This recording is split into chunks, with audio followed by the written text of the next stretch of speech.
Hallelujah. सबको जय मसीह की। खुदावंद यीशु मसीह के नाम में आप सबों को सलाम।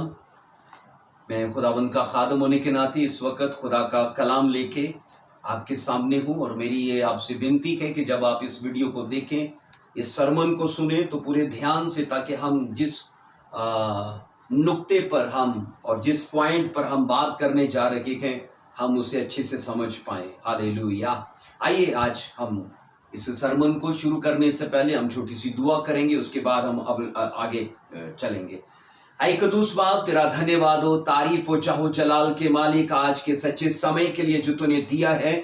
मैं यीशु मसीह के नाम से हर उस शख्स के लिए खुदावन जो यहाँ पर मौजूद है और हर उस शख्स के लिए जो इस वीडियो के वसीले से खुदावन तेरा प्रचार सुनने को कहें, इस गुड न्यूज को हासिल करने को कहें, मैं उन्हें यीशु मसीह के नाम से छूता हूं और ब्लेस करता हूं और खुदावन दुआ करता हूं मेरी सोचों को, मेरे ख्यालों को खुदा ब्लेस कर, ताकि खुदावन हर उस सोच को जो तेरे कलाम से कहें मैं अच्छे तौर पर तेरे लोगों के लिए उसे बयान कर पाऊं और तेरे लोगों तक पहुंचा पाऊं। यीशु मसीह के नाम से आज के कलाम को हमारे लिए बायस से बरकत बना दे और पाक रूह हमारी मदद और सहायता करे। यीशु के पवित्र और जलाली नाम से मांगते हैं, आमीन आमीन। खुदावंद यीशु मसीह के नाम में मैं आप सबों को वेलकम करता हूं आज के इस प्रचार के लिए जो हम आज आपके साथ शेयर करने को कहें। मैं आपको याद दिलाना चाहता हूं, इससे पहले भी हम इस टॉपिक पर एक वीडियो बना चुके थे। आज का हमारा टॉपिक है secrets of the real happiness. ये हमारा टॉपिक है जिस पर आज हम बात करेंगे और इस टॉपिक के मुतालिक हम एक पहला पॉइंट है जो आप लोगों के साथ शेयर कर चुके थे, कनात पसंदी। और मैंने आपसे कहा था कि आज हम क्यों रियल हैप्पीनेस पर बात करना चाहते हैं और लोग इसके बारे में क्यों जानना चाहते हैं। क्यों, इसलिए मैंने कहा हम इस पर बात करना चाहते हैं और लोग इसके मुतालिक क्यों जानना चाहते हैं। उसकी वजह, उसका सबब यह है कि आज लोगों की लाइफ के अंदर इस चीज का हमें फकदान नजर आता है। ये ना होने के बराबर है। लोगों की लाइफ के अंदर पैसा है, कारोबार है, जॉब, बिजनेस, परिवार, सब कुछ है, पर अगर जो चीज नहीं है तो वो यहाँ की शांति है, यहाँ का अमन है, सुकून है, तसल्ली है, वो रेस्ट है और वो रिजॉयस या वो रियल हैप्पीनेस है जो नहीं है उनकी लाइफ में। तो सोचो, अगर वो नहीं है उनकी लाइफ में तो फिर क्या है उसकी जगह पे। मैं आपको बताना चाहता हूं कुछ ऐसी चीजें के अगर हम उसकी लिस्ट बनाना शुरू करें तो वो ना खत्म होने वाली लिस्ट है। एग्जाम्पल के तौर पर आप उसे प्रॉब्लम्स कह सकते हो, सॉरो कह सकते हो, फेलियर कह सकते हो, उसे डिस्करेजमेंट कह सकते हो, हेल्पलेसनेस कह सकते हो, और भी तरह की ऐसी नेगेटिव चीजें हैं जिनके हम लिस्ट बनाना चाहें तो मैंने कहा वो ना खत्म होने वाली लिस्ट है। लेकिन मैं आज इस सरमन के वसीले से आपको बताना चाहता हूं हमारी रियल हैप्पीनेस, हमारा हकीकी तौर पर शादमान होना, हमने पिछली बार देखा पैसे में नहीं है। और सुलेमान, बाइबल के अंदर हम ये उसके कैरेक्टर पर बात कर चुके थे कि सुलेमान एक ऐसी शख्सियत है, एक ऐसी पर्सनैलिटी है कि खुदा ने उसकी लाइफ के अंदर से वो सब कुछ दिया जो उससे पहले किसी भी बादशाह की लाइफ में नहीं था। और ना सिर्फ ये इजराइलियों की लाइफ, इजराइलियों के बादशाह के लिए था, बल्कि सुलेमान ने खुद ये कहा था, हमने पिछले सरमन में, पिछले वीडियो में ये बताया था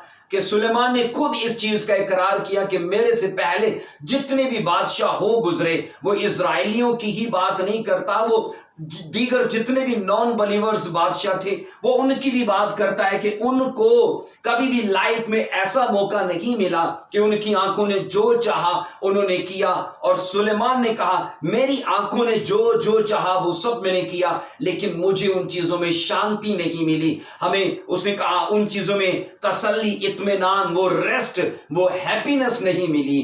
तो आज हम बात करेंगे कि बाइबल मुकद्दस के अंदर जो पिछला वीडियो हमने बनाया उसमें सीखा था कि हमें कनात पसंदी में चलना है, कि जो कुछ हमारे पास है हमें उसी पर डिपेंड रहना है, हमें उन्हीं चीजों में चलना है। अगर हम दूसरों की चीजों को देखेंगे तो अगर उनसे अपने आप को कंपेयर करेंगे तो यकीन जानिए कि फिर हम अपनी खुशी को खो देंगे। इसलिए आज हम इस पॉइंट पर बात नहीं करेंगे। आज हमारा अगला पॉइंट है, ये दूसरा पॉइंट है, हम दूसरों से जेलसी ना करें, हम दूसरों से हसद ना करें, हम दूसरों से बुग़्ज़ ना करें। इसके लिए मैं एक रेफरेंस आपको दूंगा, बाइबल मुकद्दस आप मेरे साथ खोलिए, गलतियों का खत है और उसका 5 बाब और उसकी 19 वर्ष को पढ़ेंगे। आप वचन को खोलिए मेरे साथ, गलतियों का खत उसका 5वां बाब और उसकी 19 वर्ष से पढ़ेंगे। 16वीं से अगर 19 से पढ़ते हैं, बल्कि यहां लिखा है, अब जिस्म के काम तो जाहिर हैं। पहली चीज उसने कहा हरामकारी, फिर उसने कहा नापाकी, फिर कहा शहवत प्रस्ती, फिर बुत प्रस्ती, जादूगरी, अदावतें, झगड़े, और फिर उसने कहा हसद, गुस्सा, तफिरके, जुदाइयां, बिद्दतें, बुग़्ज़, नशाबाजी, नाच रंग और इनकी मानद। उसने कहा इनकी बाबत तुम्हें पहले से बताए देता हूं कि जैसा पेशतर बता चुका हूं कि ऐसे काम करने वाले खुदा की बादशाही के वारिस ना होंगे। हम इस वर्ष पर जब ध्यान करते हैं तो याद रखिए, वचन ये कहता है कि रूह के फल होते हैं पर जिस्म के फल नहीं, जिस्म के काम है। हम इसी रेफरेंस में पढ़ते हैं, पौलुस ने कहा जिस्म के काम है और रूह के फल हैं, और फिर उसने 9 फलों को गिनाया है। बाइबल मुकद्दस के अंदर याद रखो, जब हम जिस्म की बात करते हैं तो जिस्म से जो काम होते हैं वो हमें नरक की तरफ लेकर जाते हैं। इसलिए हम ऊपरली आयत में पढ़ते हैं तो यहां 16वीं वर्ष में पौलुस ने यह कहा है कि हम 2 दुश्मनों के बीच में अपनी लाइफ को चला रखे हैं, क्योंकि आत्मा कुछ चाहती है और बदन कुछ चाहता है।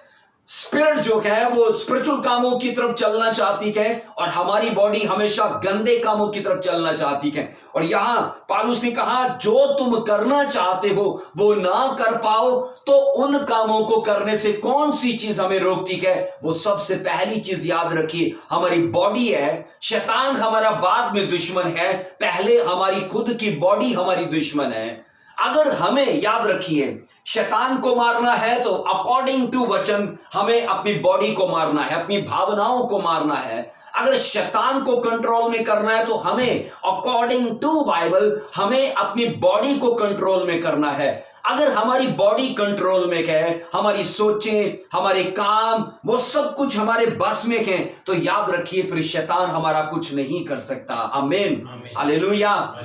सो इसलिए जब हम जिस्म के कामों की लिस्ट पढ़ते हैं, जिस्म की कामों के लिस्ट के अंदर यहां पर पौलुस रसूल ने जेलसी की बात की है, हसद की बात की है, बुग़्ज़ की बात की है।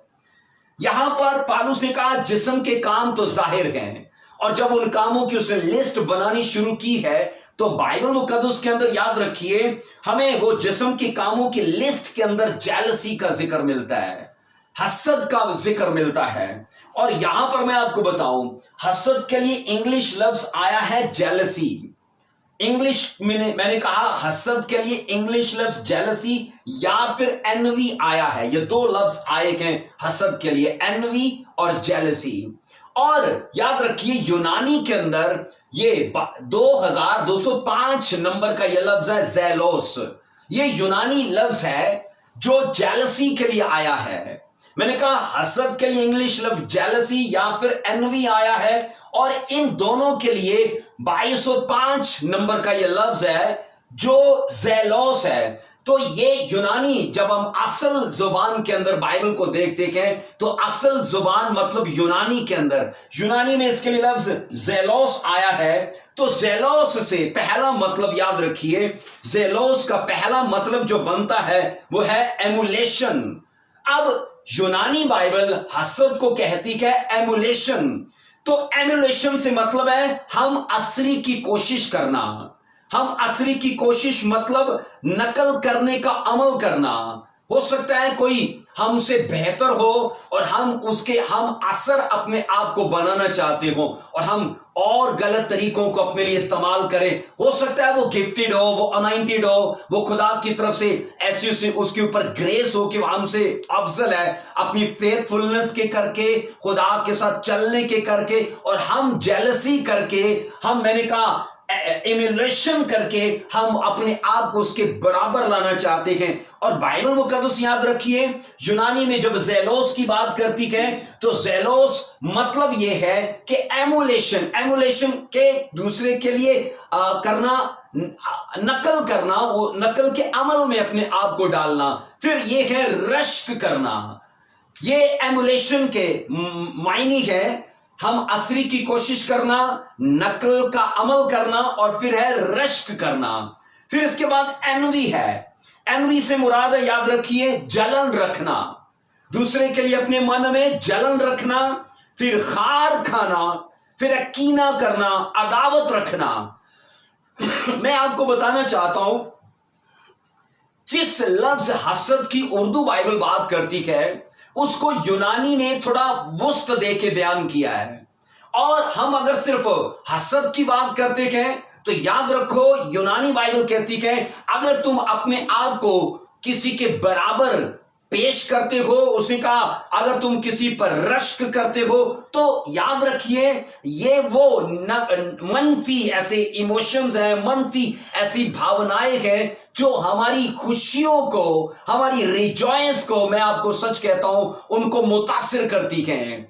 बाइबल मुकद्दस ये कहती है, यहां पर मैंने कहा एनवी का मतलब है जलन रखना।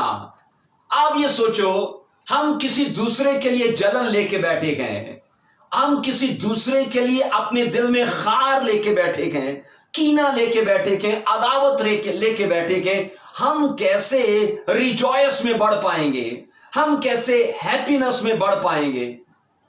ये वो चीजें हैं जो हमें खुशियों के उस मुकाम पर जाने से रोकती हैं। और याद रखो, हम इन्हें अपनी लाइफ में ध्यान नहीं देते, हम इन पर नजर नहीं करते, लेकिन यही वो चीजें हैं जो हमें हमारी जिंदगी के अंदर उस मुकाम पर जाने से रोकती हैं। और आज मैं आपको, जितने इस वीडियो को देख रहे हो, मैं आपके साथ ये चीजें बांटना चाहता हूं कि अगर हम ये चाहते हैं कि हम अपनी जिंदगी में, अपने परिवार के साथ, अपनी लाइफ के हर सेक्शन में हम रिजॉयस में चले, रियल हैप्पीनेस की उस सीक्रेट को फॉलो करके हम रियल हैप्पीनेस को पा लें, तो मैं आपको इनवाइट करना चाहता हूं कि आपकी लाइफ के अंदर जेलसी नाम की कोई चीज नहीं होनी चाहिए। हम बाइबल मुकद्दस के अंदर ये पढ़ते हैं, इसका एक है एमुलेशन, फिर है एनवी, और इसका जो तीसरा है वो है फ्योरी।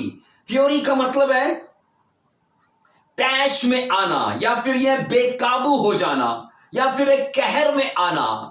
आप सोचो, हम सिर्फ हसद को लेके बैठे हैं और ये नहीं जानते कि हसद के साथ और कितनी चीजें जुड़ी हैं। क्योंकि जब हम किसी से जेलसी कर रहे हैं तो हम फिर अपने आप को बेकाबू करेंगे, और वो गलत भावनाएं, वो गलत सोचें, वो गलत इमोशंस हमारी लाइफ के अंदर बहना शुरू होंगे, और फिर उनके गलत रिजल्ट्स आएंगे। और याद रखिए, यहां पर इसका जो आखिरी तर्जुमा है वो है यहां पर इंडिग्नेशन। इंडिग्नेशन यानी ये जेलोस के, यूनानी लफ्ज जेलोस के, ये तकरीबन 5 तर्जुमे बनते हैं। पहला एमुलेशन, एनवी, फ्योरी, और ये फिर है इंडिग्नेशन। इंडिग्नेशन से मतलब है कि जज्बाती होना, या फिर आपे से बाहर होना, या फिर ये है गैज़ो गजब में आना। हसद के साथ, जेलसी के साथ सोचो कितना कुछ पवित्र है, कितना कुछ जुड़ा है।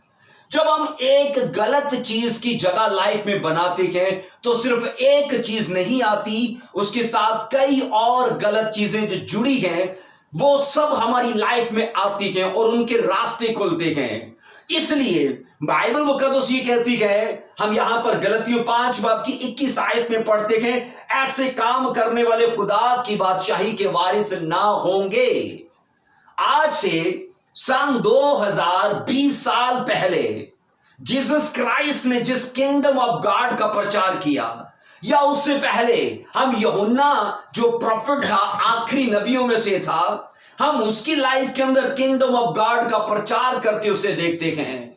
मैं आपको कहना चाहता हूं, ये एक डिवाइन प्लान है कि हम अपने परिवारों समेत उस किंगडम ऑफ गॉड में हो, क्योंकि यीशु मसीह की ये दिल की डिजायर थी, कहा कि जहां मैं हूं मैं चाहता हूं कि तुम भी मेरे साथ हो। उसकी ये ख्वाहिश है कि हम उसके साथ रहें।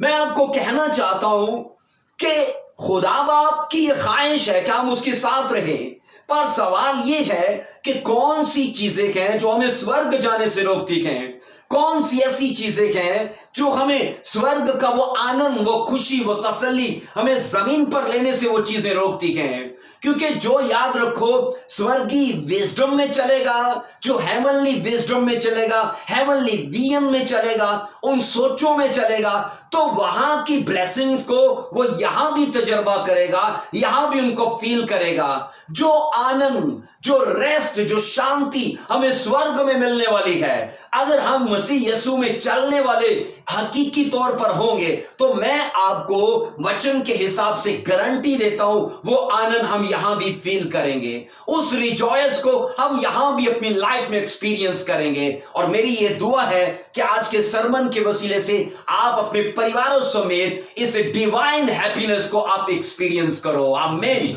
हालेलुया। इसलिए हम वचन से ये पढ़ते हैं कि परमेश्वर का खुदा का कलाम, परमेश्वर खुदा का कलाम ये कहता है कि जितने जेलसी करने वाले हैं वो सारे नरक में डाले जाएंगे। मैं आपको कहना चाहता हूं कि जब हम जिस्म के कामों की वो लिस्ट पढ़ते हैं कि तू हरामकार, हरामकारी और नशाबाजी, बुत प्रस्ती, जादूगरी, शहवत प्रस्ती, इस लिस्ट के बीच में हसद भी है, जेलसी भी है। और फिर 21 वर्ष में कहा ऐसे सब काम करने वालों का हिस्सा कहां पर है? हेल में है, नर्क में है। और याद रखिए, मैंने कहा यह खुदा का प्लान नहीं है, ये मेरा, आपका या शैतान का हो सकता है, पर खुदा का यह प्लान नहीं है कि हम नर्क में जाएं। इसलिए मैं आपको यह बताना चाहता हूं, हमारे जीवन के अंदर रियल हैप्पीनेस वो इससे शुरू होती है कि हम अपने हम असर से, हम अपने हम पल्ला से, हम उम्र से, हम पेशे से हम कभी भी जेलसी ना करें, हम कभी भी उनके लिए हसद अपनी लाइफ में ना रखें। मैं आपको सच कहता हूं, जो इज्जत खुदा ने उनको दी है जो हमसे बेहतर हैं, जिनके लिए हम अपने मन में जेलसी लेके बैठे हैं, हमारी जेलसी हमें जलाएगी पर उनका कुछ नहीं करेगी, उनके लिए कोई भी परेशानी नहीं होने वाली। ये मुझ पर और आप पर डिपेंड करता है, हम सबों पर ये डिपेंड करता है। हम अपने से बेहतर लोगों से जेलसी करें या उनकी स्टोरी को फॉलो करके उन्हीं के जैसे ग्रेट बन जाएंगे, यह हम पर डिपेंड करता है। ज्यादा तादाद ऐसे लोगों की नजर आती है जो ग्रेट लोगों के लिए बुरा लिखते हैं, बुरा बोलते हैं, बुरा सोचते हैं, और उनको यह समझ होनी चाहिए कि जैसे वो ग्रेट है अपनी लाइफ में और हम चाहते हैं कि हम भी उनके जैसे ग्रेट बने, तो फिर जेलसी से नहीं, हम उनकी स्टोरी को फॉलो करके, हम उनकी लाइफ को फॉलो करके, और वो नियम, वो शराब, वो स्टाइल जो उन्होंने अपनाया, हम उसे फॉलो करके अपनी लाइफ में ग्रेटनेस ले सकते हैं। आमीन। तो ये याद रखिए, हम पर डिपेंड करता है, हमें आगे जाना है कि हमें अपनी लाइफ को जलाना है। और मैं यहां पर आपको कह चुका हूं कि जलन रखना, खार रखना, इससे हम किसी दूसरे का कुछ भी बुरा नहीं कर सकते, पर अपना जरूर करेंगे। इसलिए हमेशा मैं अपने चर्च में इस बात का प्रचार करता हूं कि हमें अपनी जिंदगी में किसी मैन ऑफ गॉड के लिए, किसी पास्टर के लिए या और भी किसी शख्स के लिए हमें अपनी लाइफ में जेलसी नहीं रखनी। जो उनका है खुदा उनको दे रहा है, तो जो उनका नहीं है तो वो ले नहीं सकते, और जो हमारे पास नहीं है हम उनसे जेलसी करके जो उनका है वो उनका हम ले नहीं सकते। इसलिए हमें वेट करना है और ठहराना है अपने लिए उन कवानीन को जो खुदा ने हमारे लिए बना के रखे कि हम भी उन पे चल के अपनी लाइफ में ग्रेटनेस को ले पाए। हालेलुया। सो याद रखिए, एक डिक्शनरी हसद की यूं तारीफ करती है, एक डिक्शनरी में मैंने कहा जेलसी की यूं तारीफ की गई है कि किसी शख्स की बर्तरी या कामयाबी से जलन रखना। कोई हमसे बेहतर है, कोई हमसे ज्यादा सक्सेसफुल है, कोई हमसे ज्यादा अनॉइंटेड या गिफ्टेड है, कोई हमसे ज्यादा प्रॉस्पर है, मुझे ये बताइए हम उसके खिलाफ जेलसी करके क्या कर सकते हैं? हम उसके तो रास्ते नहीं रोक सकते, लेकिन अपने जरूर रोकेंगे।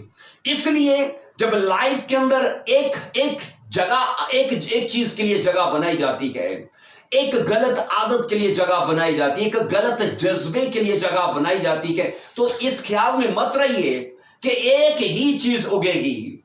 आप अपने उस खेत पर ध्यान कर लीजिए कि जिसमें आपने कभी एक जड़ी बूटी को रहने दिया और आपने दूसरियों को निकाल दिया और एक को रहने दिया, तो कुछ टाइम में वो आपको एक नहीं नजर आएगी, उसके जैसे और कई और वहां पर उगी हुई आपको नजर आएंगी। सेम हमारी लाइफ के अंदर भी ऐसा ही है।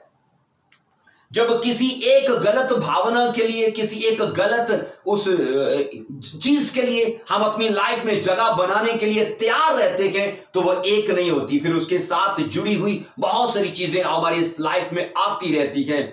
एक वर्स है जो मैं आपके सामने रखूंगा, मेरे साथ देखिए। इमसाल की किताब है और उसका 14वां बाब, उसकी 30 वर्ष से पढ़ेंगे। नीति वचन और उसका 14वां बाब, उसकी 30 आयत से मैं आपके सामने रखूंगा। मुतमिन दिल जिस्म की जान है, लेकिन हसद हड्डियों की बोसीदगी है। बाइबल कहती है मुतमिन दिल जिस्म की जान है, और यहां याद रखो बोसीदगी मतलब किसी चीज का गल सड़ जाना। किसी भी चीज का, मैंने कहा, सड़ना या फिर किसी भी चीज का गलना, यह कहां से शुरू होता है? बाइबल कहती जेलसी से। मुतमिन दिल जिस्म की जान है, लेकिन हसद, जेलसी हड्डियों की बोसीदगी है। बोसीदगी से आप ये ले सकते हो कि बोसीदा या गली सड़ी वो चीज होती है, जैसे कैंसर किसी को होता है और उसका जिस्म बास मारने शुरू कर देता है, कीड़े पड़ जाते हैं, वो अज़ा गल जाता है। और बाइबल कहती है हमारी लाइफ अगर ये चाहते कि सेटिस्फैक्शन में चले, मुतमिन कहा, मुतमिन दिल, उसने कहा इस बात में नहीं है कि हमारी ख्वाहिशें तकमील पा चुकी हैं। ख्वाहिशों के मुकम्मल होने से कभी लाइफ के अंदर सेटिस्फैक्शन नहीं आती।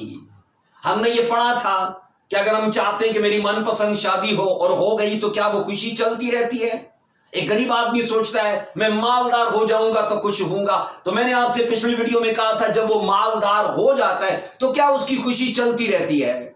मैंने कहा अक्सर लोग ये सोचते हैं मेरी जॉब लग जाए, तो मुझे बताओ सरकारी जॉब लग जाती तो क्या वो खुशी चलती रहती है? बाइबल मुकद्दस ये कहती है जो दिल की सेटिस्फैक्शन है वो इन चीजों से नहीं है। इसलिए कहा कि दिल का मुतमिन होना ख्वाहिशों के मुकम्मल होने पर डिपेंड नहीं है। सुलेमान के किरदार में हमने वो सब कुछ देखा था, सुलेमान के किरदार में। और मैं आपको कहना चाहता हूं कि आज हमें अपनी लाइफ के अंदर इन चीजों के लिए अगर सही एक दिशा चाहिए, सही एक सिमत चाहिए, तो वो है खुदा का word of God. Word of God मतलब खुदा का कलाम, और वो हमारे लिए सही रहनुमाई करता है, वो हमें सही सिमत देता है। इसलिए मुतमिन दिल सेहत की जमानत है। अगर हम सेटिस्फैक्शन में हैं तो हमारी हेल्थ जो है वो इस चीज की जमानत है, क्योंकि हम हेल्थ में तब हैं जब हमारा दिमाग, हमारा दिल, हमारा जहन मुतमिन है, हम सेटिस्फैक्शन में हैं। हमारी सेहत का इन्हिसार, याद रखिए, जहनी सुकून पर कायम रहने में है। और ये जहनी सुकून मैं आपको कह रहा हूं तब हासिल होता है जब हम दूसरों से जेलसी नहीं करते। ये जहनी सुकून हमारा तब बना रहता है जब हम दूसरों के लिए नफरत नहीं अपने मन में रखते। मैंने कहा हमारी सेटिस्फैक्शन तब रहती है, हम रियल हैप्पीनेस में तब चलते हैं जब हम दूसरों के लिए अपने मन में बुरे प्लान या बुरी योजनाएं नहीं करते। इसलिए एक सुनो, माहिर नफ्सियात लिखता है, एक मैंने कहा साइकोलॉजिस्ट ने कहा, उसने जहनी इमराज की वजूहात बताई हैं कि लोगों को कैसे दिमाग की बीमारियां हो जाती हैं। वो उनकी वजूहात बताने लगा तो उसने कहा सबसे पहली वजह है कि जब लोगों की लाइफ के अंदर उनको साइको आता है, वो साइको बन जाते हैं या और तरह की दिमागी बीमारियां आती हैं, तो उनमें पहली चीज होती है कि वो एहसास जुर्म में अपने अंदर एहसास जुर्म फील करते हैं। आप दिमागी बीमार लोगों को देखोगे वो एहसास जुर्म में जीते हैं। दूसरी वजह, एक माहिर नफ्सियात ने कहा, दूसरी वजह कि वो माफ ना करने वाला जज्बा अपने अंदर रखते हैं। इंतकामी कार्रवाई में वो सदा जीते रहते हैं और जलते रहते हैं और मौके की तलाश में रहते हैं। एहसास जुर्म, और मैंने कहा दूसरी वजह माफ ना करने वाला जज्बा, और तीसरी वजह एहसास महरूमी, कि वो हर वक्त एहसास महरूमी में रहते हैं कि वो ऐसा, मैं ऐसा क्यों नहीं हूं, वो बढ़कर है, मैं बढ़कर क्यों नहीं हूं, हमेशा कंपेयर करते रहते हैं दूसरों से। चौथी वजह कि वो हमेशा शक में रहते हैं। और उसके बाद पांचवी चीज है कि वो हमेशा जेलसी में जीते गए। और फिर ये है खुद गर्ज होते हैं, और फिर ये है कि बोरियत में वो लाइफ जीते हैं।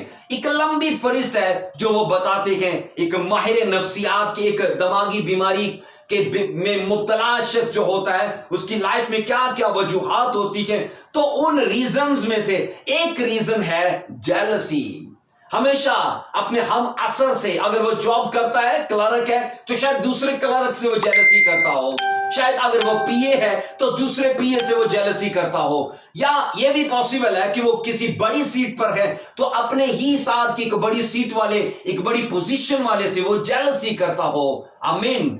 इसे स्टॉप कर सकते हो। तो हम बाइबल मुकद्दस के अंदर, हाँ जी, मैं ये कह रहा था कि एक माहिर नफ्सियात जब बात करता है किसी दिमागी बीमारी की कि कैसी उसकी लाइफ में आती है, तो उन्होंने कहा कि अगर कोई शख्स मुसलसल कंटिन्यू जेलसी में जीता है, जेलसी में एक पास्टर अगर दूसरे पास्टर से जेलसी करे, एक बिजनेसमैन दूसरे बिजनेसमैन से जेलसी करे, एक टीचर दूसरे टीचर से, प्रोफेसर दूसरे प्रोफेसर से, तो हमेशा जेलसी याद रखिए हम असर लोगों में होती है। एक पास्टर तो बिजनेसमैन से जेलसी करने से रहा, या फिर एक बिजनेसमैन किसी और ऐसे फील्ड वाले से जो उसके साथ का नहीं है उससे तो जेलसी नहीं करेगा।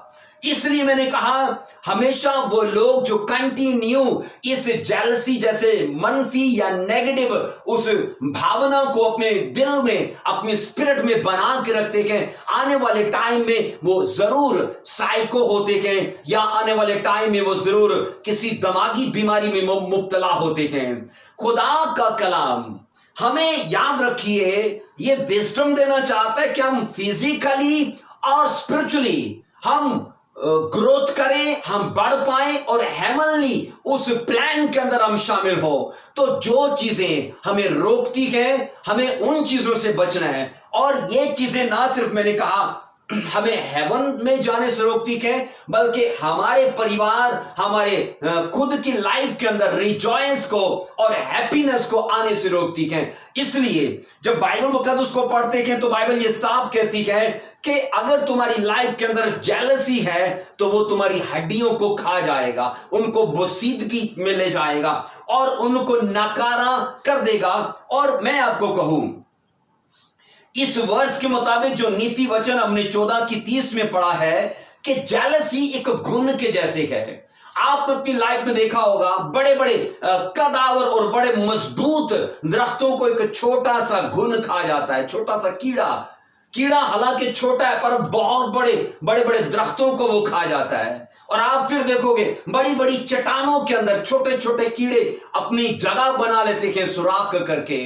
सेम ऐसा हमारी लाइफ के अंदर होता है। वो चीजें जो हमें आज छोटी छोटी लगती हैं वो हमारी बड़ी बड़ी ब्लेसिंग्स को रोक लेती हैं, वो हमें बड़ी बड़ी पोजीशंस पर और एक बड़े ग्रेस में एंटर होने से, वहां पर अपनी जगह बनाने से वो हमें रोक सकते हैं। इसलिए बाइबल मुकद्दस ये कहती है अगर हमें अपनी लाइफ के अंदर रियल रिजॉयंस के सीक्रेट को जानना है तो मैंने आपसे कहा वो ये है हम कभी भी दूसरों से जेलसी ना करें। अब सुनिए, जब जेलसी लाइफ में आती है तो अकेली जेलसी नहीं आती, जेलसी के साथ नफरत भी आती है, क्योंकि हम जिससे फिर जेलसी करते हैं हम उसे नफरत भी करेंगे। आप सोचो एक के लिए हमने जगह बनाई तो दूसरी तो उसके साथ आई, फिर जिसे हम नफरत करते हैं हम उसके खिलाफ ऐबजोई भी करेंगे, हम उसके खिलाफ बोलना भी शुरू करेंगे, इश्तिहार लगाना शुरू करेंगे, जगह जगह उसके बारे में बातें करना शुरू करेंगे। हमने एक चीज की जगह बनाई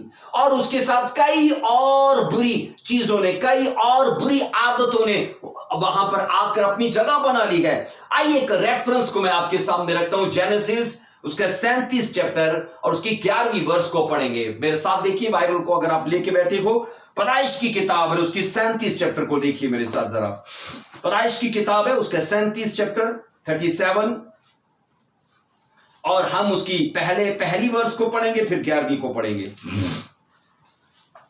और यकूब मुल्के केनान में रहता था, जहां उसका बाप मुसाफिर की तरह रहा था। यकूब की नस्ल का हाल यह है कि लिखा है, यूसुफ 17 वर्ष की उम्र में अपने भाइयों के साथ भेड़ बकरियां चराया करता था। यह लड़का अपने बाप की बीवियों बिलहा और जुल्फा के बेटों के साथ रहता था, और वो उनके लिखा है बुरे कामों की खबर बाप तक पहुंचा देता था। इसलिए यूसुफ के लिखा है, और यूसुफ को अपने सब बेटों से ज्यादा प्यार करता था, क्योंकि वो उसके बुढ़ापे का बेटा था। उसने लिखा एक बू कलमून कबा उस लिखा है बनवा कर दी उसे, और उसके लिखा है उसके भाइयों ने देखा, और लिखा है उनके बाप उसके सब भाइयों से ज्यादा उसको प्यार करता था, और लिखा है वो उससे सब क्या करते थे, बुग़्ज़ करते थे।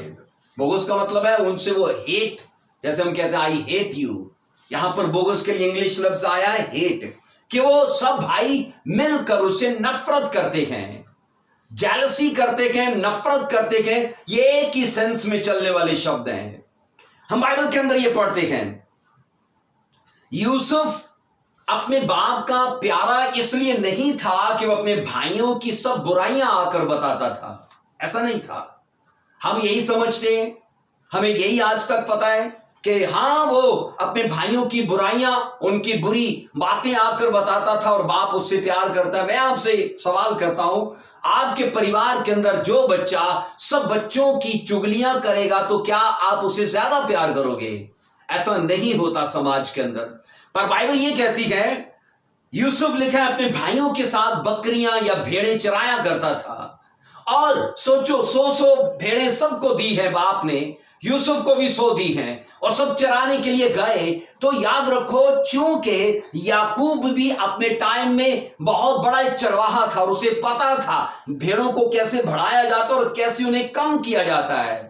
और साफ वचन ये कहता है कि याकूब के दूसरे बच्चों की लाइफ में बुराई थी, शायद किसी की गर्लफ्रेंड हो, शायद कोई चोरी करता हो, शायद ये भी हो सकता है कोई ड्रिंकर हो, या शायद और कोई उनकी लाइफ के अंदर ऐब हो। लेकिन अब सोचो, वसाइल लगी हैं, तो वो भेड़े ही उनके पास है, इसलिए उन्होंने कई बार भेड़ को ज़बह करके खाया। तो बाप को यही कहा कि वो कोई जानवर उसको मार गया होगा। लेकिन यूसुफ जब भी अपनी भेड़ों को अपने बाप के पास लेकर आता, तो वो पूरी होती, ना सिर्फ पूरी होती बल्कि सेहतमंद होती। और बाप को यह पता था कि कैसे भेड़ को सेहतमंद और कैसे उन्हें पूरा बना के रखा जाता है, क्योंकि याकूब भी अपने टाइम में एक बहुत बड़ा चरवाहा था। इस सबब से उसे यूसुफ से प्यार था, क्योंकि यूसुफ की भेड़ें कभी भी कम नहीं हुई। यूसुफ ने कभी भी अपने बाप से झूठ नहीं बोला।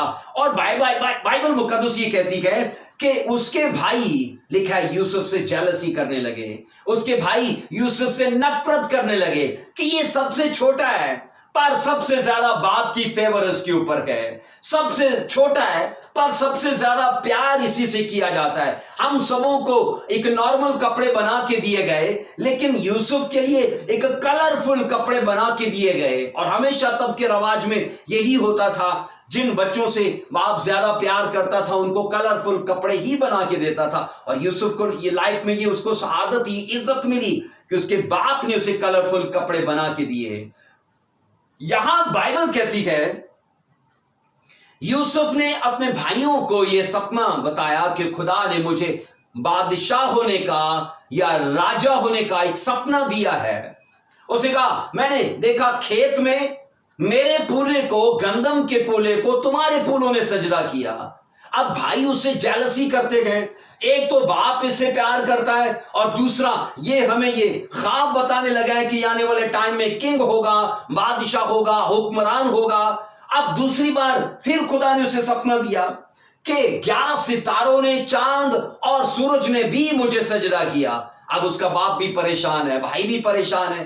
क्या हम सब, क्योंकि वो 12 भाई थे तो 11 सितारे तो उसके दूसरे भाई हुए, तो कहने लगा कहने लगे, क्या हम 11 भाई और तेरा बाप जो सूरज है और तेरी मां जो चांद है, क्या हम तुझे सजदा करेंगे? वचन कहता है वो भाई उससे जेलसी करने लगे। लेकिन मैं आपको बताऊं, हम बाइबल मुकद्दस के अंदर ये साफ पढ़ते हैं, यूसुफ ने अपने सपने में उनको क्या देखा है? उनको स्टार देखा है। सपना यूसुफ का उनके लिए यह था कि मैंने अपने ख्वाब में तुमको सितारे देखा है। यानी वो भी एक पोजीशन पर हैं। अगर यूसुफ सितारा है, वो एक महान या एक बड़ा सितारा है, पर वो भी तो नॉर्मल चीज नहीं है, वो भी तो सितारे हैं। लेकिन सोचो, जेलसी करके यूसुफ से क्या कमाया उन्होंने? यूसुफ ने अपने सपने में वो अपने ही जैसा उनको देखा कि अगर मैं स्टार हूं तो तुम भी स्टार हो। हाँ, मैं थोड़ा बड़ा स्टार हूं, पर तुम भी नहीं हो, तुम तो नॉर्मल नहीं हो, कुछ ज्यादा ही हो, लेकिन तुम सब ने मिलकर मुझे सजदा किया, वर्शिप की। बाइबल मुकद्दस के अंदर ये पढ़ते हैं, जेलसी के करके उन भाइयों ने क्या लिया? यूसुफ से नफरत की, उसे मारा, कुएं में डाल दिया, बाद में उसे बेच डाला सौदागरों के हाथों। लेकिन मुझे ये बताओ, उस जेलसी ने क्या यूसुफ का कुछ भी बिगाड़ दिया? क्या यूसुफ को वहां उस प्लान में जाने से रोक दिया? क्या उस जेलसी ने खुदा की मर्जी को यूसुफ की लाइफ में पूरा होने से रोक दिया? हां, इनकी लाइफ रुकी रही जिन्होंने जेलसी की, क्योंकि इनकी जेलसी नफरत में बदल गई। और जब नफरत में बदली तो बाइबल कहती है उन्होंने उसे मारा और कुएं में डाला और बेच भी डाला। लेकिन खुदा ने इस बुराई से यूसुफ के लिए भलाई पैदा कर दी। और मैं आपको कहना चाहता हूं, अकॉर्डिंग टू बाइबल, जेलसी करने वाले खुद जलते रह गए, लेकिन यूसुफ, बाइबल कहती है, खुदा के ग्रेस में आगे ही बढ़ता रहा और उस पोजीशन को जो खुदा ने उसके लिए ठहराई थी वो उसको मिली। आमीन। हाँ, उसने प्रॉब्लम्स को झीला, वो कैद में रहा, वो उस पर इल्जाम लगे, लेकिन ये सोचो कि आखिर वो टाइम भी तो उसकी लाइफ में आया कि जब कैद खाना के दरवाजे खुले तो वो सीधा उसी पोजीशन पर था जो खुदा ने उसके लिए ठहराई थी। आमीन। तो सोचो, यूसुफ एक बड़ा सितारा था, यूसुफ एक बिग स्टार है, और बाइबल कहती है सपने में वो भी तो सितारे थे, लेकिन वो वहां पर नहीं पहुंच पाए। और बाइबल कहती है यूसुफ पहुंच पाया क्योंकि यूसुफ अपने खुदा पर भरोसा करने में वो मगन था। सब बोलो आमीन। इसलिए हम बाइबल के अंदर ये पढ़ते हैं, हमारी खुशियां मुतासिर होती हैं दूसरों से जेलसी करके, दूसरों के लिए अपने मन में कदूरत और नफरत रख के। हम अपनी खुशियों को खुद अपने हाथों से उनका गला घोंटते हैं, हम अपनी खुशियों को खुद अपने हाथों से मारते हैं। जब दूसरे किसी से हम जलना शुरू करते हैं, सुनो, समाजी नफ्सियात के बारे में एक इंसाइक्लोपीडिया उसने ये बताया कि अक्सर लोग उनसे हसद करते हैं जो उनके हम पल्ला, हम पेशा या फिर हम उम्र होते हैं। और मैंने कहा, ये पहले भी आपको कह चुका हूं कि पास्टर से जेलसी करता है, बिजनेसमैन से जेलसी करेगा। हर शख्स अपनी फील्ड में, अपनी फील्ड के साथ के किसी से वो जेलसी करता है। लेकिन इस जेलसी से हम क्या लेते हैं? याद रखिए, हम अपने सुख चैन का, हम अपनी खुशियों का, हम खुद अपने हाथों से गला घोंटते हैं। और याद रखो, अगर हमें अपनी लाइफ में सुख शांति चाहिए तो हमें जलन को निकालना पड़ेगा।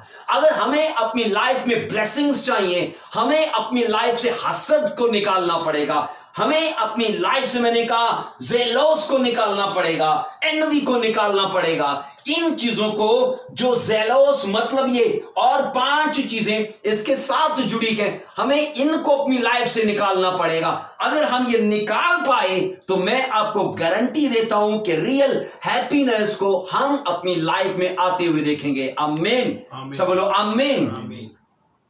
इसलिए रियल हैप्पीनेस के खिलाफ सबसे बड़ा जो खतरा है वो जेलसी का है, और कनात पसंदी ना अख्तियार करना, ये पहला पॉइंट है। और दूसरा है कि अगर हम जेलसी में चलते हैं तो ये रिजॉयस के खिलाफ, हैप्पीनेस के खिलाफ एक बहुत बड़ा खतरा है। और ये बहुत बुरी और खतरनाक, मैंने कहा, एक चीज होने के बावजूद भी हर तबके में हर पेशे में और हर शोबे में और हर समाज में ये चीज पाई जाती है।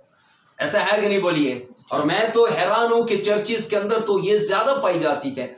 जहां पर इन चीजों का नहीं होना चाहिए वहां पर यह हद से ज्यादा है। क्योंकि स्पिरिचुअल लोगों के अंदर, मैंने कहा, आप तजर्बा करोगे, मैंने तजर्बा किया, हम स्पिरिचुअल लोगों के अंदर इस जेलसी को ज्यादा देखते हैं। और इस जेलसी के करके याद रखिए हम अपनी रिजॉयस को खोते हैं, हम अपनी हैप्पीनेस को खोते हैं। इसलिए इस मनफी जज्बे से जितना हो सके हम बच कर रहें। हकीकी खुशी का राज इस बात में नहीं है कि हम अपने हम पला हम खिदमत लोगों से सड़ें। और आज यकीन जानिए शैतान भी ये जानता है कि यहां माचिस लगाने की जरूरत नहीं, क्योंकि बंदा बंदे से जल रहा है। उसे पता है कि यहां माचिस की या तीली की जरूरत नहीं है, क्योंकि हर बंदा बंदे से खुद जल रहा है। और आप अपनी लाइफ में देखोगे कि अगर आप देखोगे 90% लोग, मैंने कहा, अगर सोचो 90% लोग गर्मी से सड़ रहे हैं, या फिर आप ये सोचोगे कि 10% लोग गर्मी से सड़ रहे हैं, तो 90% लोग वो जरूर आपकी सक्सेस से, आपकी विक्ट्री से, आपकी ब्लेसिंग से, आपकी प्रॉस्पेरिटी से वो लोग सड़ेंगे। तो सड़ने वाले लोग समाज में अपनी जगह, अपनी वैल्यू खो देते हैं। तो लोग उनकी लाइफ में ये फर्क देखते गए कि ये उसकी खिदमत और उसकी मिनिस्ट्री और उसकी कामयाबियों को लेकर जेलसी कर रहा है। और यकीन करिए, क्योंकि उसका बोलना बता रहा है, उसका चलना बता रहा है, आप अपनी लाइफ में एक्सपीरियंस करोगे कि जो लोग जेलसी में होंगे वो एक नंबर के घमंडी होंगे। क्योंकि जो किसी पर इल्जाम लगा रहा है, तो क्यों लगा रहा है? क्योंकि अपने आप को तरजीह दे रहा है, अपने आप को ऊपर करार दे रहा है। जो जेलसी करेगा घमंडी होगा, जो जेलसी करेगा, मैंने कहा, वो नफरत करेगा, जो जेलसी करेगा, मैंने कहा, वो अदावत रखेगा, वो कदूरत रखेगा, वो ऐबजोई करेगा। ये सारे जिस्म के काम हैं और इन जिस्म के कामों का हिस्सा नर्क है। और रियल हैप्पीनेस का फिर अपनी लाइफ में तस्वर भी मत करिए कि वो चीजें आएंगी, क्योंकि जब हम अपनी जीवन के अंदर नेगेटिव चीजों की जगह बना के रखते हैं, तो फिर मैंने कहा पॉजिटिव चीजें दूर दूर तक हमें अपनी लाइफ में नजर नहीं आती। आइए बाइबल मुकद्दस के अंदर एक हवाला पढ़ेंगे, मैं आपके सामने रखता हूं। दानियल की एक स्टोरी है, इसको देखिए मेरे साथ। दानियल की किताब है, उसका 6ठा बाब पढ़ेंगे। दानियल की किताब है, उसका 6ठा बाब, और हम उसकी पढ़ेंगे पहली आयत से। देखो जरा। दारा को पसंद आया कि ममलकत पर 120 नाज़िम मुकर्रर करें, जो तमाम ममलकत पर हुकूमत करें, और उन पर 3 वजीर हों, जिनमें से एक दानियल था, ताकि नाज़िम उनको हिसाब दें। अब ये सोचो, ये सब बाबली लोग हैं और इनके बीच में एक अकेला मर्द खुदा दानियल है, और नीचे जितने नाज़िम है वो 120 हैं, और नाज़िमों के ऊपर जो 3 वजीर हैं उनमें से एक दानियल है। और बाइबल ये कहती है, इसको 3 आयत से पढ़ेंगे, और चूंकि दानियल में फाजिल रूह थी सॉरी, इसलिए वो उन वजीरों और नाज़िमों पर सबकत ले गया, और बादशाह ने चाहा उसे तमाम मुल्क पर मुख्तार ठहराए। बाइबल कहती है कि दानियल बाबल की हुकूमत में गुलाम था, और ये बाबल, याद रखिए, बाबल की हुकूमत जो थी वो 70 साल के लिए इस्राएलियों को असीर करके ले गई थी। और 70 साल की असीरी में दानियल, हिजकियल और भी बहुत सारे नबी आए थे, बर्पा खुदा ने किए। और बाइबल ये कहती है बाबल की हुकूमत के अंदर 120 नाज़िम ठहराए गए, और वो नाज़िम हिसाब देते थे 3 वजीरों को, और 3 वजीर हिसाब देते थे बादशाह को। और उन 3 वजीरों और 120 नाज़िमों के ऊपर भी बाइबल कहती है अकेला मर्द खुदा दानियल वो बर्तरी, वो सबकत ले गया, वो उनसे ज्यादा ग्रेट था। बाइबल इसलिए कहती है क्योंकि उसके अंदर फाजिल रूह थी, मतलब वो एक इलाहों की रूह थी, वो परमेश्वर या खुदा की उसके अंदर एक आत्मा या रूह थी, जिसके सबब से वो दीगर सब पर वो बर्तरी ले गया, वो उन सबसे ज्यादा बादशाह की नजर में फेवर उसने पाई। और हम ये पढ़ते हैं कि बादशाह चाहता था कि वो 120 नाज़िमों और दो वजीरों पर भी वो ऊपर हो, और वो सीट थी बादशाह के बाद की। लेकिन वचन ये साफ कहता है कि दानियल के खिलाफ उन 120 नाज़मों ने, और उसके खिलाफ जो दो वजीर थे उसके खिलाफ वो बाबली, इन सब लोगों ने मिलके दानियल के खिलाफ एक प्लान बनाया, क्योंकि ये सभी दानियल से जेलसी करते थे, ये सभी दानियल से हसद रखते थे। और सुनो, दानियल बाइबल कहती है हर चीज में परफेक्ट था, अपनी पर्सनल लाइफ में, अपनी सोशल लाइफ में, अपनी फिजिकल लाइफ में, अपनी स्पिरिचुअल लाइफ में, वो टोटल बाइबल कहती है परफेक्ट था। यहां पर आप पढ़ लो, यहां पर हमें यह मिलता है 4 आयत में लिखा है, तब उन वजीरों और नाज़मों ने चाहा कि मुल्की दारा में दानियल पर कसूर साबित करें, लेकिन वो कोई मौका या कसूर ना पा सके, क्योंकि वो दयानतदार था। बाइबल कहती है वो एक ऑनेस्ट पर्सन था। और मैंने कहा ऑनेस्ट पर्सन सिर्फ दरबार में नहीं था कि लोग आकर उसके मुखालिफ, उसके विरोधी दरबार में उसे आकर देख रहे हैं कि किससे रिश्वत देता है, किससे नहीं लेता। उन्होंने उसे दरबार में भी देखा कि जब लोग इसके पास अपना केस लेकर आते हैं उनसे कुछ भी लेता नहीं। उन्होंने उसे बाजार में भी आते जाते देखा, क्योंकि आज भी अगर एक बड़ी पोजीशन वाला रोड पर निकले तो बहुत सारे लोग हैं जो खुशी से उसे गिफ्ट देंगे। और दानियल के मुतालिक मैंने कहा उन लोगों ने कोई ऐसा पहलू नहीं छोड़ा जहां पर दानियल पर ध्यान ना किया हो गया हो कि कोई तो इसमें कसूर देखें। कब झूठ बोलता है, कब किसी की तरफदारी करता है, कब किसी से रिश्वत लेता। बाइबल कहती है दानियल की लाइफ में ऐसा कुछ नहीं था, और साफ वचन उसको अनाउंस करता है कि वो एक ऑनेस्ट मैन था, ऑनेस्ट मैन ऑफ गॉड था। और आज इसी चीज की हम सबकी लाइफ में कमी है, क्योंकि हम याद रखिए अगर बिजनेसमैन है तो मुआवजा तो पूरा लेंगे पर तोलेंगे कम। सोचो अगर हम और अपनी किसी फील्ड में हैं, हमें ऐसी जगह पर रखा गया जहां पर 100% रिश्वत लेने का मौका है तो हम लेंगे ही लेंगे। लेकिन आज की ये फिजिकल चीजों को हम अपनी लाइफ में जगह देके, याद रखिए आने वाली टाइम, आने वाली लाइफ को हम जरूर अपनी लाइफ को नर्क में देखेंगे, क्योंकि वो सब चीजें जो बाइबल से होकर नहीं आती हमारी लाइफ में, आज नहीं तो कल उनकी चीजों में कीड़े पड़ेंगे ही पड़ेंगे। ये वचन बोलता है। और वो चीजें जो वचन से, बाइबल से होकर हमारे परिवार में, हमारी लाइफ में आती हैं, वो आज और कल और सदा हमारे लिए सुख शांति पैदा करेंगी। हालेलुया। और बाइबल कहती है दानियल अपनी लाइफ में बिल्कुल परफेक्ट था, लेकिन उसके साथ वाले उससे जेलसी करते हैं, उसको फंसाना चाहते हैं। और पता है उन लोगों ने क्या प्लान बनाया? 5 वर्ष में लिखा है,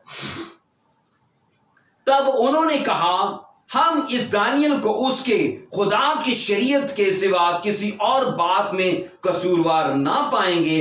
पास लिखा है ये वजीर और नाज़म बादशाह के हुजूर जमा हुए और उनसे यूं कहने लगे कि ए दारा बादशाह अब तक जीता रहे। और बाइबल कहती है इसके बाद उन लोगों ने एक आइन पास करवाया, एक कानून पास करवाया और एक मुद्दत ठहराई कि इस टाइम के बीच में कोई अपनी देवता, अपने भगवान या अपनी किसी देवी के पास ना जाए प्रार्थना या दुआ करने के लिए। अगर उसकी कोई रिक्वेस्ट है तो वो बादशाह सीधा तेरे पास आए।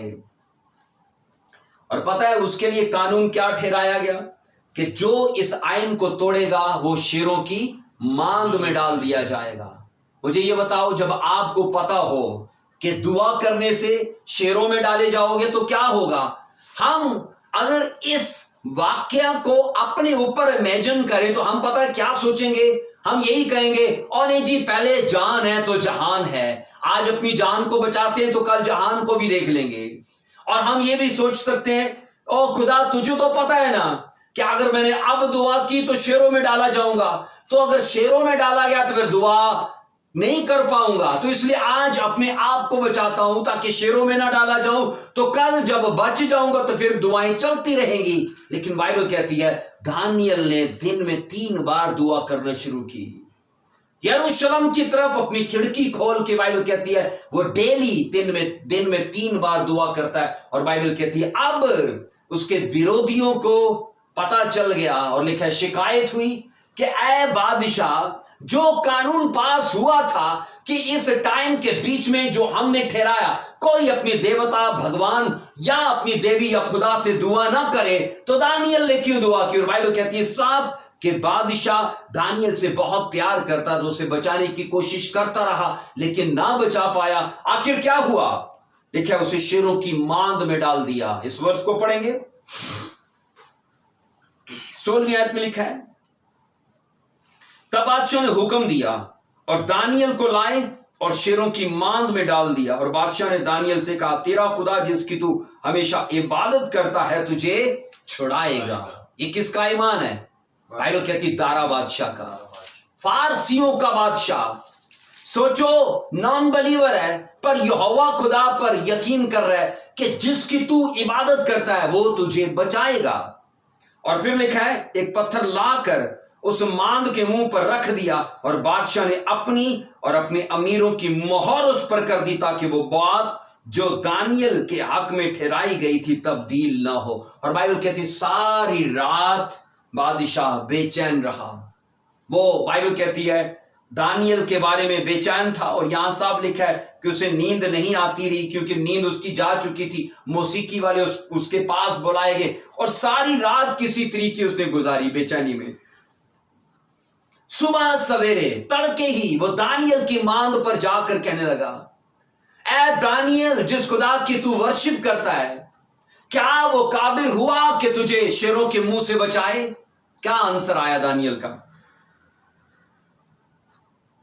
बाइबल कहती है 21 आयत में, तब दानियल ने बादशाह से कहा, ऐ बादशाह, अब तक जीता है, मेरे खुदा ने अपने फरिश्ते को भेजा और शेरों के मुंह बंद कर दिए और उन्होंने मुझे जहर नहीं पहुंचाया क्योंकि मैं उसके हुजूर, लिखा है, बेगुनाह साबित हुआ और तेरे हुजूर भी ऐ बादशाह मैंने खता नहीं की। सब बोलो आमीन। बाइबल कहती है दानियल ने कहा खुदा का एंजल आया, खुदा ने शेरों के मुंह बंद कर दिए और लिखा है उन शेरों ने मुझे नुकसान नहीं पहुंचाया। खुदा ने अपना एक दूत भेजा और उसने शेरों के मुंह बंद कर दिए। और साफ लिखा है उसने इस बात की गवाही दी, टेस्टमनी दी कि मेरे खुदा ने मुझे शेरों से बचा लिया है। आमीन। लिखा है 23 आयत में, बस बादशाह नहायत शादमान हुआ, हुक्म दिया कि दानियल को उस मांद से निकाले। बस दानियल उस मांद से निकल गया और मालूम हुआ कि उसे, लिखा है, कुछ जर नहीं पहुंचा क्योंकि उसने अपने खुदा पर तवक्कल किया। सब बोलो आमीन। दानियल ने अपने खुदा पर तवक्कल किया। बाइबल कहती है शैतान और उसके चेले उसकी कामयाबी, उसकी ऑनेस्टी और उसके खुदा के साथ चलने के खिलाफ एक बड़ी योजना और एक बड़ा प्लान बन रहे हैं। लेकिन बाइबल कहती है खुदा भी अपने बेटे, अपने बंदे दानियल को फेवर देने के लिए खामोश नहीं था। हालेलुया। और वचन ये साफ कहता है, अब सुनो दारा बादशाह ने क्या कहा। 24 आयत में लिखा है, और बादशाह ने हुक्म दिया वो इन शख्सों को जिन्होंने दानियल की शिकायत की थी लाए और उनके बच्चों बीवियों समेत उनको शेरों की मांद में डाल दिया और शेर उन पर गालिब आए और इस पेशतर के मांद की तह तक पहुंचे शेरों ने उनकी हड्डियां तोड़ डाली। सब बोलो आमीन। यह है जेलसी करने वालों का अंजाम। बाइबल कहती है जिन लोगों ने दानियल के खिलाफ यह प्लान बनाया और दानियल को खुदा ने छुड़ा लिया, अब बादशाह ने यह कहा कि जिन लोगों ने दानियल के खिलाफ प्लान बनाया था अब उनको लाओ। और लिखा वो अभी हवाई में थे कि शेरों ने उनकी हड्डियां तोड़ डाली। अब सुनो, बाइबल साफ कहती है प्लान उन्होंने बनाया पर उनके पूरे परिवारों को उसका खमियाजा भुगतना पड़ा, क्योंकि साफ लिखे उनकी बीवियों और बच्चों को भी लाओ और शेरों की मांद में डाल दो उनको।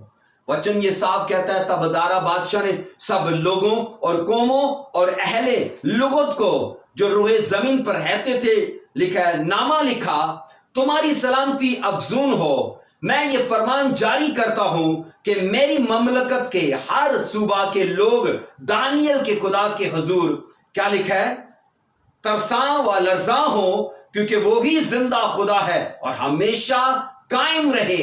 उसकी सल्तनत लिखा है, उन्होंने कहा लाजवाल है, उसकी ममलकत अब तक रहेगी।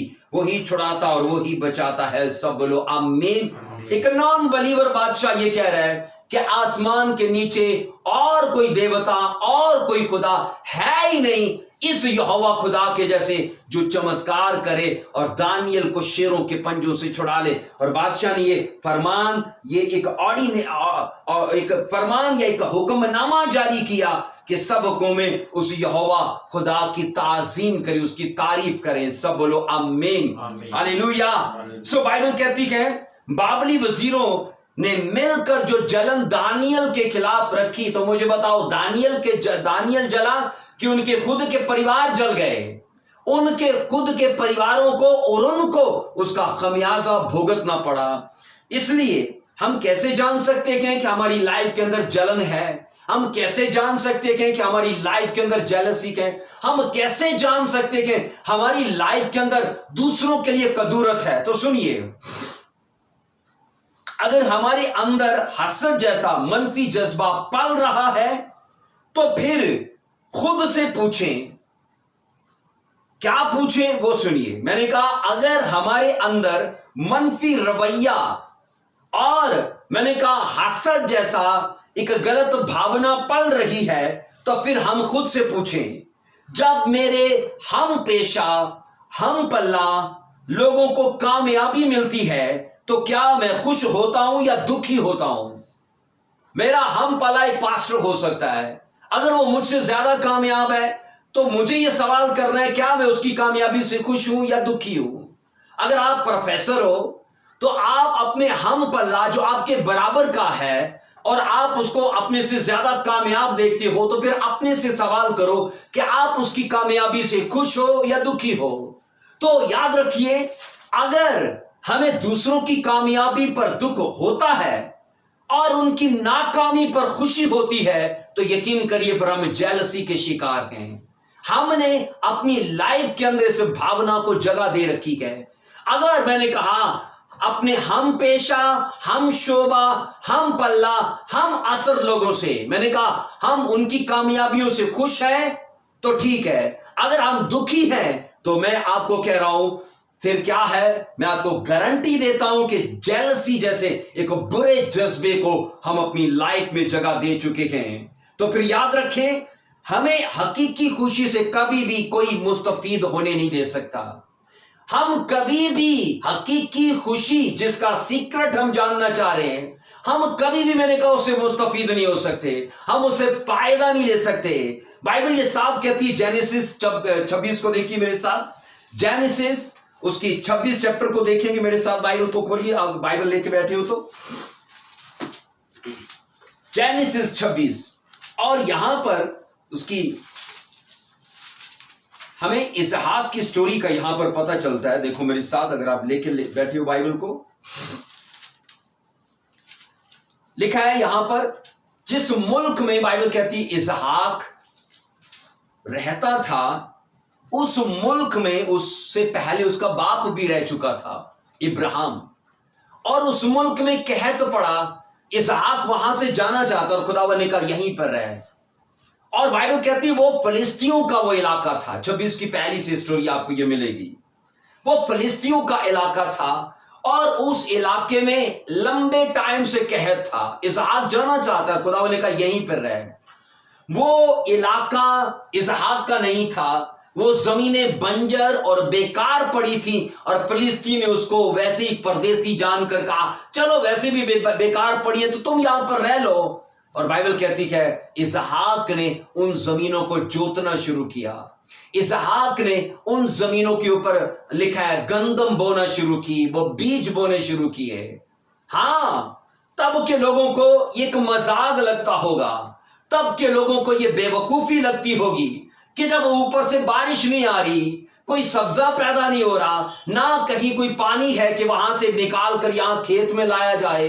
दरिया सूख चुके हैं, सोते चश्मे सब सूख चुके हैं। जानवरों के पास पीने के लिए नहीं, इंसानों के पास पीने के लिए पानी नहीं है। हो सकता है लोग इसहाक को सोचते हो ये बेवकूफ है, 2-4 जो गंदम की बोरियां रह गई हैं, क्या जरूरत है उसको बोने की, अच्छा था उसको खाए। लेकिन लिखा है इसहाक ने खुदा के कहने के मुताबिक उस गंदम को बो दिया। और बाइबल कहती है खुदा ने इसहाक को 100 गुना दिया। सवाल है कि 100 गुना कब दिया? जब दूसरों के खेत बंजर पड़े हैं, जब दूसरों के पास खाने को कुछ नहीं है, जब दूसरों के पास पीने को कुछ नहीं है। और बाइबल कहती है इसहाक को खुदा ने, ये 12वीं आयत में लिखा है 26 की 12 में, और इसहाक उस मुल्क में खेती की और उस साल 100 गुना फल मिला और खुदा ने उसे बरकत बख्शी। दूसरों के अगर 100 दाने बोते हैं तो एक भी नहीं उगता, और अगर यहां इसहाक ने 100 दाने बोए तो 100 के 100 उगे हैं, एक भी जाया नहीं हुआ, क्योंकि बाइबल कहती खुदा ने इसहाक को बरकत बख्शी। और यहां पर लिखे अगली वर्ष में बाइबल कहती है इसहाक बढ़ता गया, अमीर होता गया, बहुत जबरदस्त सूरमा और एक मालदार पर्सन वो हो गया। 14वीं बल्कि 13वीं से पढ़ेंगे। और वो बढ़ गया और उसकी तरक्की होती गई, यहां तक कि वो बहुत बड़ा आदमी हो गया। और उसके पास भेड़ बकरियां, गाय बैल, बहुत से नौकर चाकर, और फलिस्तियों को उस पर रश्क आने लगा। बाइबल कहती है जिन लोगों ने उसे जमीन दी थी कि चलो कोई बात नहीं हमारी जमीन पर रह ले तू, अब लिखा है उन लोगों को इसहाक पर रश्क आने लगा। लिखा है वो इसहाक से जलने लगे, वो इसहाक से खार और खुंदक खाने लगे कि ये एक परदेसी है, हमारे बीच में आया है, और हमने काम ना होने की वजह से अपने नौकरों को निकाल दिया, और इसके पास इतना काम है कि ये नौकरों को भर्ती करता जा रहा है। जैसे अभी ये कोरोना वायरस की वजह से आपको पता है कई कंपनियां बंद हो गई, कई अदारे बंद हो गए, उन्होंने अपने वर्कर्स को निकाल दिया क्योंकि सैलरी नहीं देने को। सेम आप ये सोचो, फलिस्तियों ने अपने सब नौकरों को निकाल दिया और इसहाक उन्हें रख रहा है।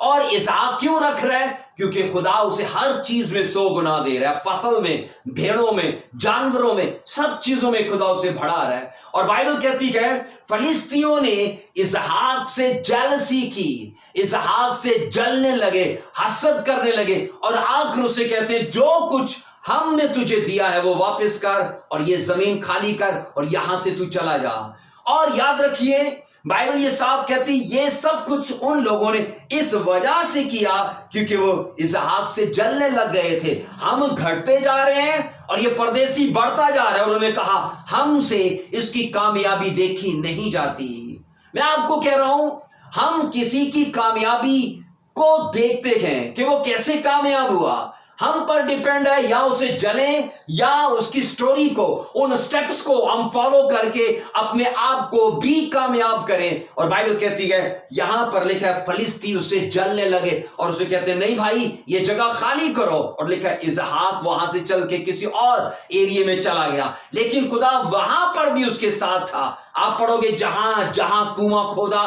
वहां वहां खुदा उसे पानी दे रहा है, उसके लिए प्रॉब्लम नहीं है। इसहाक चलता जा रहा है जमीन के नीचे, आप ये तसव्वुर करो, इमेजिन करो कि पानी भी उसके साथ साथ चलता जा रहा है, लोगों के पास नहीं है पर खुदा इसहाक को दे रहा है। वो इसकी वजह यह है कि वो एक ऐसी नस्ल से है जो वादों की वारिस है, जबरदस्त कवनेंट उनके साथ जुड़े हैं, इब्राहिम के कवनेंट इसहाक के साथ, और इसहाक और इब्राहिम के कवनेंट बाइबल कहती है फिर याकूब के साथ।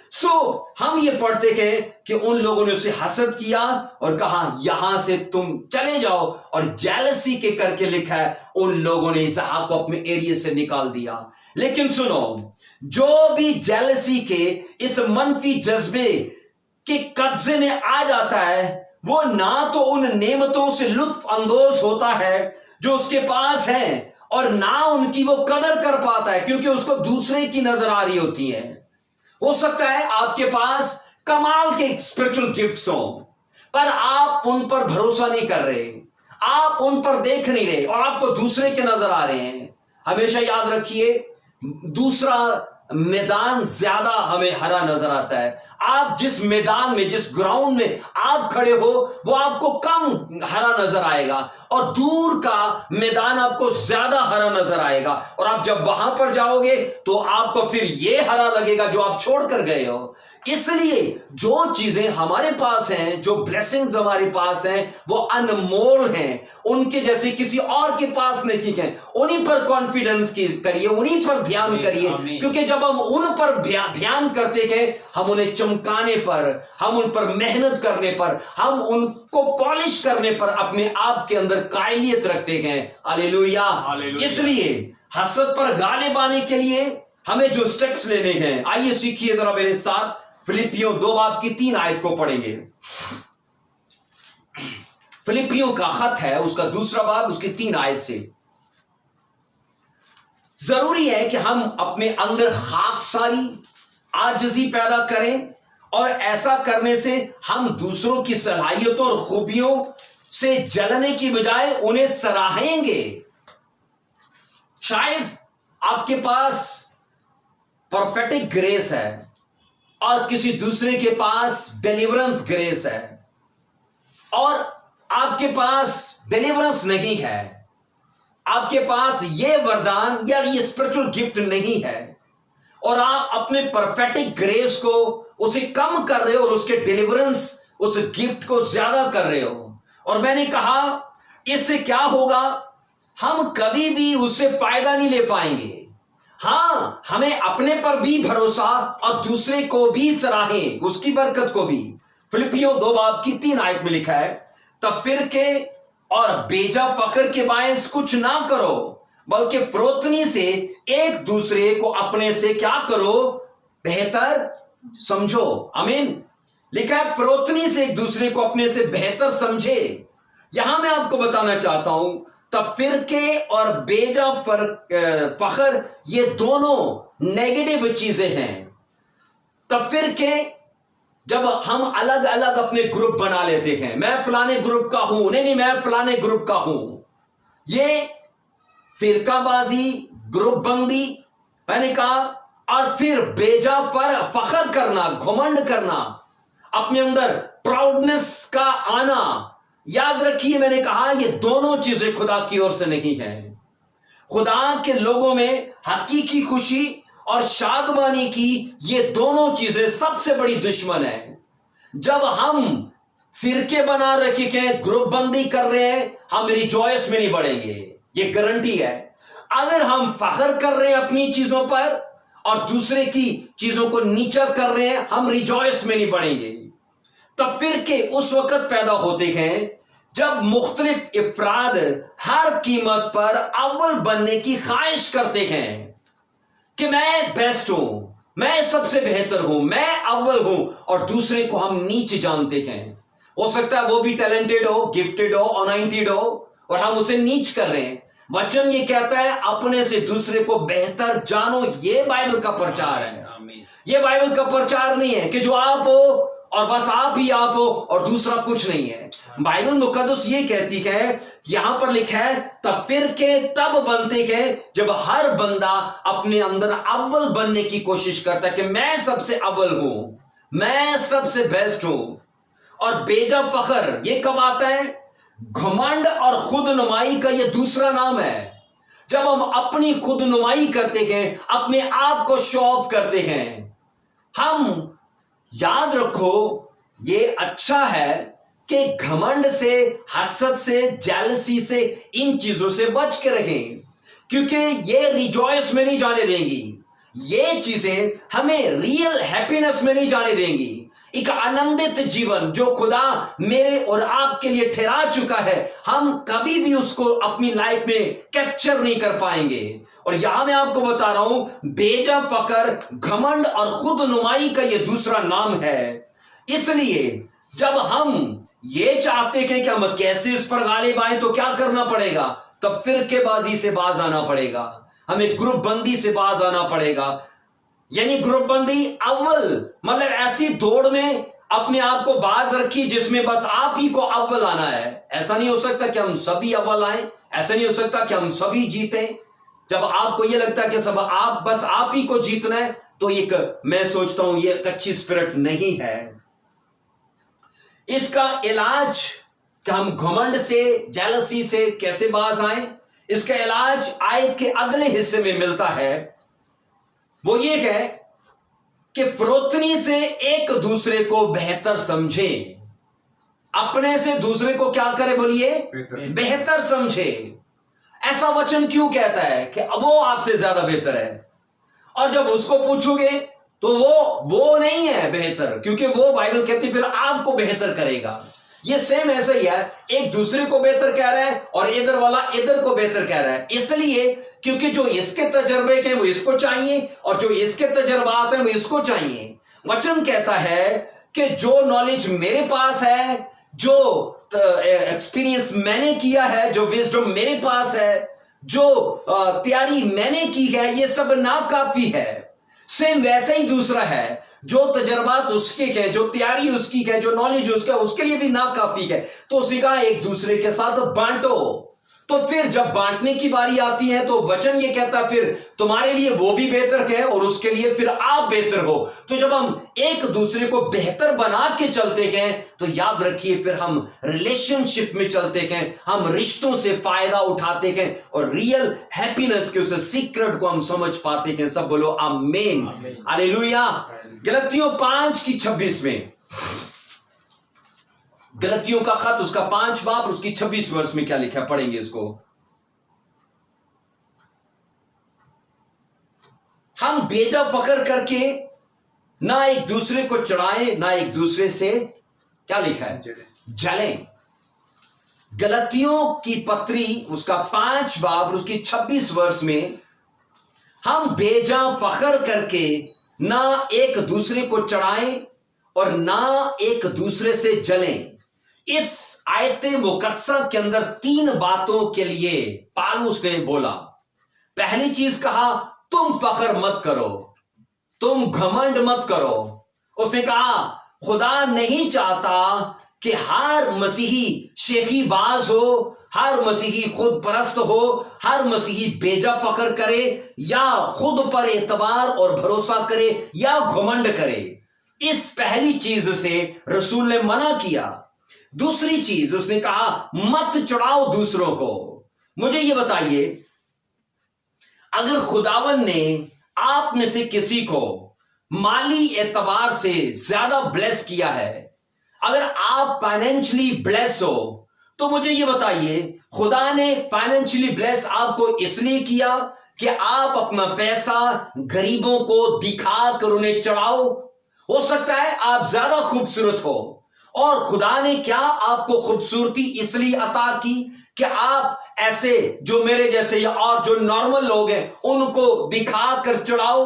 हो सकता है आप ज्यादा गिफ्टेड हो, तो जो अनगिफ्टेड है, क्या आपका गिफ्टेड होना इसलिए है कि आप अनगिफ्टेड को चढ़ाओ? बाइबल मुकद्दस ये कहती है ना बेजा फखर करो और ना लिखा है ना चढ़ाओ। और फिर तीसरी चीज कहा ना एक दूसरे से हसद करो। आमीन। ना एक दूसरे से मैंने कहा जेलसी करो। आइए पढ़िए अय्यूब की किताब मेरे साथ देखना, 5 बाब की 2 आयत में, 5 बाब की दूसरी आयत, अय्यूब की किताब 5वां बाब उसकी दूसरी आयत में पढ़ेंगे। क्योंकि कुढ़ना बेवकूफ को मार डालता है और जलन अहमक की जान ले लेती है। कुड़ना क्या करता है? बेवकूफ को मार डालता है। ये कुड़ना वही है जो हम दूसरों से अपने आप को कंपेयर करते हैं। हाय वो ऐसा है, मैं वैसा क्यों नहीं।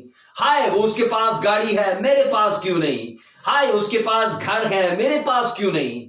ये हाय हाय हाय करना, याद रखिए मैंने कहा ये हमेशा की हाय बन जाएगी, क्योंकि साफ लिखा है ये कुड़ना बेवकूफों को मार डालता है। और लिखा है जान अहमक को जलन अहमक को की जान ले लेती है। बाइबल आगाह करती है कि अपने आप को जलन से बाहर निकालो। बाइबल कहती है जेलसी से बाहर निकालो, हसद से अपने आप को बाहर निकालो। और मैं आपको यहां बता रहा हूं कि पालूस ने गलतियों 5 बाब की 26 वर्ष से 3 बातों के मुतालिक आगाह किया है कि मत ये करो, बेजा फकर मत करो, मत चढ़ाओ दूसरों को। और ये कहा कि हसद मत करो। हसद या जलन ये गुनाह है कि हम दूसरों की चीज को, दूसरे की चीजों के लिए अपने अंदर उनको चाहते हैं। जो बरकतें उनके पास है, हम जेलसी करके वही तो चाहते हैं अपने लिए, पर हम जेलसी करके चाहते हैं, उनका विरोध करते हैं, मुखालफत करते हैं और अपने आप को उनके लेवल पे लेके आते हैं। याद रखिएगा, ये एक गलत वे है और राइट वे ये है कि हम उनकी स्टोरी को फॉलो करें। सही तरीका कार ये है कि हम उन स्टेप्स को फॉलो करें। अगर वो अपनी लाइफ में प्रॉस्पर हैं, अगर वो रियल हैप्पीनेस में जी रहे हैं, अगर रिजॉयस उनकी लाइफ का हिस्सा है, तो फिर हमें उनके साथ टाइम बिताना है, बैठना है उनके साथ। जो कड़वे नियम उन लोगों ने बनाए, जो उन्होंने अपने मन के लिए ठहराया और कैसे कैसे उन लोगों ने इन चीजों को अपनी लाइफ में लिया, सेम हम भी वो फॉलो करके अपनी लाइफ के लिए ले सकते हैं। आमीन, हालेलुया। इसलिए हम बाइबल मुकद्दस के अंदर ये देख रहे हैं कि सीक्रेट्स ऑफ रियल हैप्पीनेस, जो हमारा टॉपिक है, सीक्रेट्स ऑफ रियल हैप्पीनेस। और ये इसका दूसरा वीडियो है, यानी इस टॉपिक का ये दूसरा पार्ट हम बना रखे हैं। एक पॉइंट पर हम कनात पसंदी कि जो कुछ हमारे पास है हम उस पर डिपेंड रहे, हम पिछले वीडियो में बात कर चुके हैं।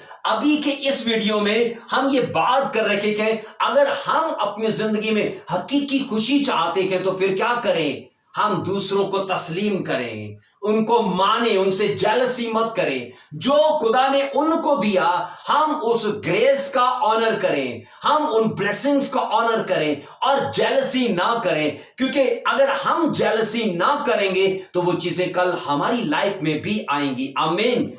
हो सकता है आपके अंदर कोई ऐसा शख्स हो जिसकी मिनिस्ट्री में चमत्कार ना होते हो और वो दूसरे किसी पास्टर की मिनिस्ट्री में चमत्कार होते देखे और वो अपने चेलों से कहे नहीं नहीं वो शैतानी मसा है, नहीं वो शैतानी स्पिरिट है, और वो अकेले बैठकर रोजा रखता हो, दुआ करता हो कि खुदा वो ग्रेस मेरी लाइफ में भी आ जाए, वो चमत्कार मेरे चर्च में भी होना शुरू हो, तो मैं आपको गारंटी देता हूं वो कभी भी नहीं होंगे। क्योंकि जिसका हम ओपनली विरोध कर रहे हैं, हम ओपनली जिसके अगेंस्ट हैं, हम सीक्रेट में चाह रहे हैं कि वो चीज हमारी लाइफ में है, तो वो कभी नहीं आएगी। इसलिए मैं आपको एक कामयाबी का राज बताना चाहता हूं कि जिन चीजों की आज हमें समझ नहीं है तो उनका विरोध मत करिए। तो अगर हम अनजाने में उनका विरोध कर गए, मुखालफत कर गए, तो कल जब वो चीजें हम पर खुलेंगी और हम खुदा के हुजूर ठहरेंगे कि वो चीजें हमारी लाइफ में आए, वो ब्लेसिंग्स हो सकती हैं, वो प्रीचिंग का ग्रेस हो सकता है, वो हीलिंग का ग्रेस हो सकता है, वो प्रोफेसी का वो गिफ्ट हो सकता है, वो और भी स्पिरिचुअल गिफ्ट्स हो सकते हैं, और हमने अनजाने में उनकी मुखालफत कर दी, तो यकीन करिए कि फिर जान कर भी, हम उनको पहचान कर भी, फास्टिंग में दुआ करके भी उन्हें क्लेम करेंगे, तो वो चीजें कभी हमारी लाइफ में नहीं आएंगी, क्योंकि हमने किसी टाइम में उनके खिलाफ जेलसी करके कुछ बुरा बोल दिया। सो खुदावन आज के इस सरमन के वसीले से मुझे और आपको बरकत बख्शे, और मैं आपको बताना चाहता हूं, अगर हमें अपने जीवन के अंदर हकीकी खुशी चाहिए तो क्या करना है? बोलिए, दूसरों को ऑनर करिए, दूसरों को बेहतर जानिए, उनसे जेलसी मत करिए। आमीन। आइए दुआ करेंगे, अपने सर झुकाएंगे।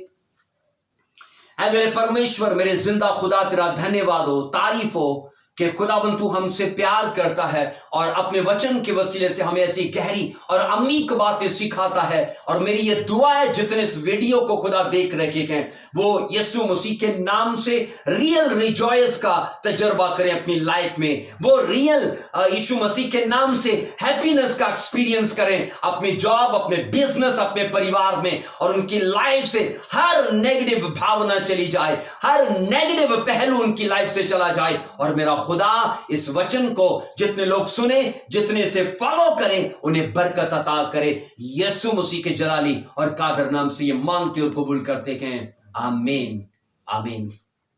God bless you. खुदावंद आपको बरकत दे। हम नेक्स्ट वीडियो के साथ खुदा के फजल से फिर एक नए प्रचार के साथ आपके हजूर में खुदा की खिदमत के लिए हाजिर होंगे। God bless you.